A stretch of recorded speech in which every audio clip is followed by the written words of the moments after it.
पुल अधूरा था उसको मैंने बनवाया, जो डकैता का पुल टूटा पड़ा था उसको मैंने बनवाया, रसेली का पुल जो लटक रहा था जिसका खाता बंद हो गया था मैंने उसका खाता खुलवा कर बनाया। यही बम्बाधार रंगदारों ने ठेकेदारों से गिट्टी और बालू उठवा लिया, मंजूर करा देने का काम।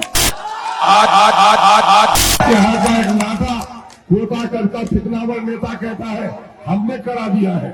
मैं अक्सर मजाक में कहता हूं मेरी बेटियों बुरा मत मानना कि क्या कटे हुए दरख्त पर भी फल आता है, क्या कटा हुआ बाजू भी तलवार चला सकता है क्या? सवाद जफर साहब किस गुमान में है आप? आपके हारे हुए कई साल हो गए हैं और आप फुल सैंक्शन करवाते हैं। आप ये झूठी बात क्यों बोलते हैं? मिसालों तो मैं और भी देना चाहता था, बड़ी तल्ख हो जाती, नहीं दूंगा। लेकिन मेरे भाइयों हमने जो काम कराया है, खारी और रसेली का लटकता हुआ पुल ही नहीं बनाया बल्कि महानंदा जैसी नदी में 1 किलोमीटर से लंबा 2 अरब का पुल बना रहा हुआ। ये नेता लोग 50 करोड़ की भी एक योजना सेक्शन में कराए, आज अल्हम्दुलिल्लाह 800 करोड़ रुपए का काम आपके यहाँ होगा।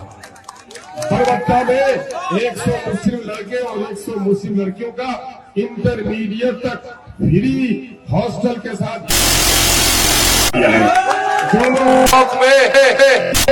दोनों ब्लॉक में हमने डिग्री कॉलेज सेंक्शन दिया है।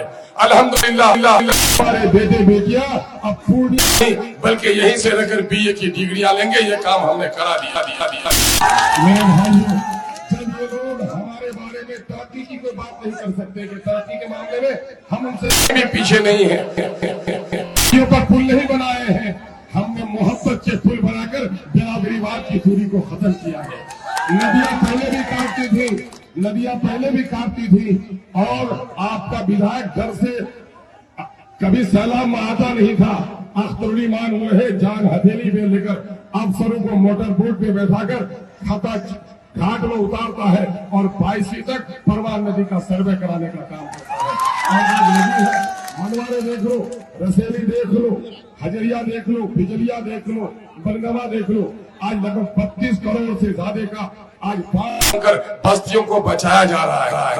अब जब ये लोग पिछले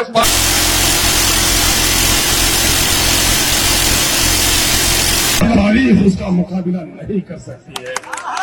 यही भाई साहब यहाँ पर बैठे हुए हैं, माए बीमार पड़ती थी तो चार जाना पड़ता था, लेकिन अल्हम्दुलिल्लाह ये रहरिया की भी सड़क सेंक्शन और मनवाने से लेकर फिर वहाँ पर खाता चौक तक भी सड़क सेंक्शन हो गई है, ये ने कराया है। आज इन विरोधियों को मेरे काम के बारे में कुछ बोल तो क्या कहता है, ये बाहरी है, ठग रहा है। मैं कहा मैं बाहरी हूँ, सवाद जफर साहब तो पूछ लो आपके चचा मोदी जो बनारस में आके उसकी खाला का घर, मौसी का घर वहां पर है, उसका नाम क्यों नहीं लेते हो? मेरे भाइयों, आज हम दोनों तरफ से ये मुसीबत में है, पूरब तरफ हमारे मेहमानों को जलील किया, अपने गाड़ी पे ऐलान कर रहे मौलाना मुकर्रम साहब चेहरे पे दाए टोपी है, उस लोगों ने पीटने का काम किया। आज सवाद जफर साहब जहाँ भी हमारे मेहमान आते हैं, हत्ता के खुदा के घर में लोग पनाह लेने जाते हैं, हमारे हैदराबाद के इमाम मेहमानों को वहां भी इन लोगों ने जलील किया। पिछले दिनों में नमाज जुमा का खुतबा 1:05 में होता है, बड़ा ईदगाह में मैंने नमाज पढ़ी, सुन्नतें पढ़ी, उसके बाद बाहर निकला, लोगों से मुलाकात है कि मदरसा के कैंपस में 1:40 में हम सड़क पर निकले, सारे नमाजी सड़क पर थे और जब हम लोगों को सलाम करने लगे तो मुझे धक्का देने की कोशिश की गई और मेरे गाड़ी को हाँकने की कोशिश, मगर मैं मुबारकबाद अपने और अफराफ के हम भाइयों को कि सबने अपने बाजू को किया और उस जालिम को जो मुझे सड़क से रगेब कर रख दिया और ये बता दिया कि हम बराबरी के बाद सल्लल्लाहु अलैहि वसल्लम ने कह दिया है, किसी अरब को किसी अजम पर, किसी अजम को किसी अरब पर कोई फजीलत नहीं है। अल्लाह के नजदीक सबसे प्यारा वो है, इन्ना अकरमकुम इंदल्लाहि अत्काकुम। मेरे दीनी भाइयों में जानता हूं, बुलैया भाइयों की दीनी गैरत बहुत बेदार है। आप जानते हैं चचा अबू लहब थे, फिक्र में नहीं थे, राम के दरगाह हो गए, काला कलोटा बिलाल हब्सी कलमा पढ़ा तो नबी का प्यारा हो गया। हम तो वसूलों पर चलने वाले लोग हैं। मुल्क सिर्फ एक है, इस कौम की नुस्खा भी एक ही सबका नबी, दीन भी, ईमान भी एक, हरम पाक भी, अल्लाह भी, कुरान भी एक। क्या बड़ी बात थी, होते मुसलमान भी एक, कहीं फिरकाबंदी है और कहीं साथे है। क्या जमाने में पीनपने की यही बात है? ये जो कर रहे हैं सभा जफर साहब कहाँ नजर आ रहे हैं? एक तरफ कांग्रेस का उम्मीदवार हमारे लोगों से लड़ता है, दूसरी तरफ सभा जफर साहब लड़ते हैं। कौन है कांग्रेस का उम्मीदवार? वही है जिन लोगों ने बाबरी मस्जिद में सबसे पहले ताला लगाने का काम किया। हम गुजरात के गम को नहीं भूल सकते, लेकिन मुरादाबाद के ईदगाह में जिसने फितना पैदा किया उसका नाम कांग्रेस ही है। और छोड़िए उन बातों को, भुला भी दीजिए। तो क्या लंगड़ा नाच सकता है? नाच सकता है?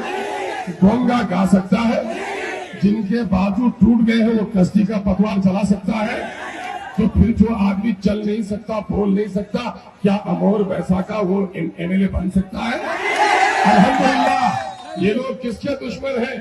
मेरे आने के बाद गरीबों का हौसला बढ़ा है कि नहीं? रंगदारों का और चौधरी का पाजामा ढीला हुआ है कि नहीं हुआ है? नौजवानों में हिम्मत आई कि नहीं? ये लोग मेरे दुश्मन नहीं है, वो आपके दुश्मन है, अमोर वैसा के तरक्की के दुश्मन है। इन जालिमों से आपको इंसाफ करना पड़ेगा। कांग्रेस को जमानत बचाने की लड़ाई लड़ती है, लेकिन ये नीतीश जी के भतीजा ये किसके लिए आए हैं? मुंह में राम राम, बगल में छुरी। पूछो इनसे किन के लिए आए हो? ये वही लोग मोदी के साथ है ना, जिन लोगों ने गुजरात में माओ के गोद से दूध पीते बच्चों को उठा उठाकर आग में फेंका था।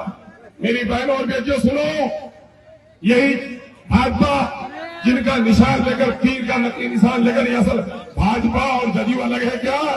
एक ही सिक्का का दोनों पहलू है। ये वही लोग हैं जिन लोगों ने बाप के सामने, माँ के सामने में बेटियों की इज्जत को तार तार किया। बहन बिल्किस की इज्जत व आबरू इन दरिंदों ने उनके बच्चों के सामने तार तार की। जवान बेटों के सीने पे माँ बाप के सामने में गोली चलाई गई गोधरा में। क्या इन गोधरा वालों को आप वोट देंगे? जान से भी हम गए, माल भी हमारा लूटा, अब हमारे ईमान पर टाका डाला जा रहा है। और हम क्या कहते हैं? तौहीद की अमानत सीनों में है हमारे, आसान नहीं मिटाना नामो निशान हमारा। हम तख्त दे सकते हैं, ताज दे सकते हैं, जरूरत पड़े तो अपनी गर्दनों को कटा सकते हैं, लेकिन अपने ईमान का सौदा हर की मेरे भाइयों, वक्फ का काला कानून कौन लेकर आया? नीतीश लेकर आया कि नहीं? तो पूछो सभा जफर से, इस काले कानून के तहत हमारे मस्जिदों में ताला लगाने और हमारे कब्रिस्तानों को उजाड़ने की कोशिश की जा रही है। क्या अपने कब्रिस्तानों को उजाड़ने वालों को वोट देंगे? मस्जिदों में ताला लगाने वालों को वोट देंगे? आप जो हमारे मदारिस है, जहाँ काल अल्लाह और काल रसूल की तालीम दी जाती है, जहाँ हमारे उलमा और फारिगीन आते हैं, जहाँ हुफ़ाज़ कराम पढ़ते हैं, क्या उन मदरसों को बंद करने देंगे? सभा जफर बंद करना चाहता है, क्या उसको इजाजत देंगे? नहीं देंगे तो कह दीजिए कि तुम मेरे रिश्तेदार हो, शादी में आ जाना, चुमाना मत देना, खाना खा लेना। तुमको खून की जरूरत पड़ेगी, एक बोतल की जरूरत पड़ेगी तो 2 बोतल दे दूंगा, लेकिन हमारे पास जालिमों के लिए वोट मांगने की कोशिश मत करना। मैं किसी को काफिर और मुशरिक नहीं कह सकता। वसूलों की बात है कि हजरत नूह अलैहिस्सलाम अल्लाह के बरगुज़ीदा पैगंबर, फरमाबरदार, और बेटा नाफरमान हुआ। जब तूफान नूह आया तो हजरत नूह अलैहिस्सलाम कश्ती में और बेटा डूबा तूफान में। अगर अपने बेटे को बेवसूली पर तूफान में डूबने दे सकता है तो सभा जफर की भी कहो, जाकर के बीजे की बस्ती में जाओ, हमारी बस्ती में आने की तुमको इजाजत नहीं है। आज बीजेपी वाले, मैं हिंदू और मुसलमानों को मोहब्बत में देखना चाहता हूँ। सबसे वली रहमा ने कहा, ये देश हिंदुस्तान अपने की तरह है, हिंदू मुसलमान दोनों सी रसीली आगे आगे, किसी एक आंख को तोड़ दोगे तो हमारी दुल्हन बदसूरत हो जाएगी। लेकिन भाजपा तो हमारी दुश्मन है, हिंदू भाजपा दुश्मन है कि नहीं? तो भाजपा आज सभा जफर के दोस्त है कि नहीं? तो हमारे दुश्मन से तुम्हारी दोस्ती, इसके माने तू भी हमारा दुश्मन है। उनको सबक पढ़ाना है मेरे भाइयों। मेरी जिंदगानी के बारे में खुदा हिसाब लेगा, मालो दौलत का हिसाब लेगा। वोट भी अल्लाह की अमानत है, इस अमानत के बारे में भी खुदा हिसाब लेगा। और कल तो ठप्पा मारते थे मुट्ठी से, आज शहादत की उंगली से बटन दबाते हो। गवाही सच्चे लोगों की ले गए। हम लोगों ने लड़ाई लड़ी है, सिर्फ यही नहीं कि अमोर वैसा की तकदीर बदले, बिहार की असेंबली में पूरे मुसलमानों की आवाज उठाया है। आज कहीं भी बेटियां जलाई गई, बेटों के सीने पे गोली चली, मदरसा अजीजिया को नीतीश की बस्ती में जलाया गया। किसी कांग्रेस, जदयू और राजद के लीडर की हिमाकत नहीं हो सकी बात करने की। अगर कोई लड़ता है तो आप करोड़ ईमान लड़ता है। तेजस्वी, तुम हमारे लोगों का वोट लेकर मुसलमानों का मुहाफिज करते हो और हिंदुस्तान के मुसलमानों के दिल में बसने वाला बैरिस्टर असदुद्दीन अवैसी को एक्सट्रीमिस्ट कहते हो। दुनिया देख रही है कौन सी चोरी तुमने की है कि पूरे खानदान अदालत में हाजिरी दे रहे हो। मेरा नेता तुम्हारी तरह नहीं है। इन जालिमों के खिलाफ हमको लड़ाई लड़नी पड़ेगी।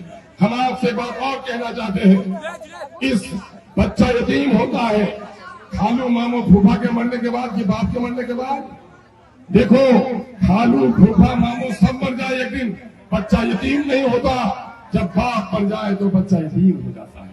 जिस तरह बाप के बगैर बच्चा यतीम हो जाता, जिस कौम का कोई लीडर नहीं वो कौम भी यतीम हो जाती है। आज बरसों के बाद, 70 साल के बाद हमारे दरमियान में हमारा लीडर आया है, बैरिस्टर असदुद्दीन अवैसी आया है। उसकी हिमायत करने के तैयार हो कि नहीं हो? एक आखिरी मिसाल लूंगा, लीडर को सामने करूंगा। एक मोटा ताजा शख्स हो, पाँव कट जाए तो लंगड़ा कहलाएगा, बाजू कट जाए तो लूला कहलाएगा। बाजू का वजन 10 किलो, पाँव का वजन 25 किलो, लेकिन 4 किलो की गर्दन कट जाए तो क्या कहलाएगा? मुर्दा कहलाएगा। जिस जिस्म में गर्दन नहीं वो लाश है, मुर्दा है। जिस कौम का कोई लीडर नहीं वो कौम भी माननीय लाश है। अब हम अपनी कौम को मुर्दा रहने नहीं देंगे, बल्कि बहुत बड़ी झंडा बरदारी लेके रहेंगे, हिस्सेदारी। आओ अपने लीडर को सुनो, मुझे इजाजत दो। एमआईएम ने नारा दिया है, कांग्रेस ने मारा कि नहीं, राजद ने भिड़ा कि नहीं, जदयू ने काटा कि नहीं, भाजपा ने काटा कि नहीं, तो सबने जुल्म किया है कि नहीं? तो जुल्म के खिलाफ मुस्कुराओगे कि गुस्सा करोगे? जालिम से लड़ने के लिए मुत्तहिद होकर के टुकड़े टुकड़े हो जाओगे? आओ इत्तेहाद के बाजू को ऊपर करो, मुट्ठी बांधो। जिनके हाथ टूटे हुए हैं या दूसरे के जेब में है वही नहीं उठाएगा, बाकी सब हाथ उठाओ।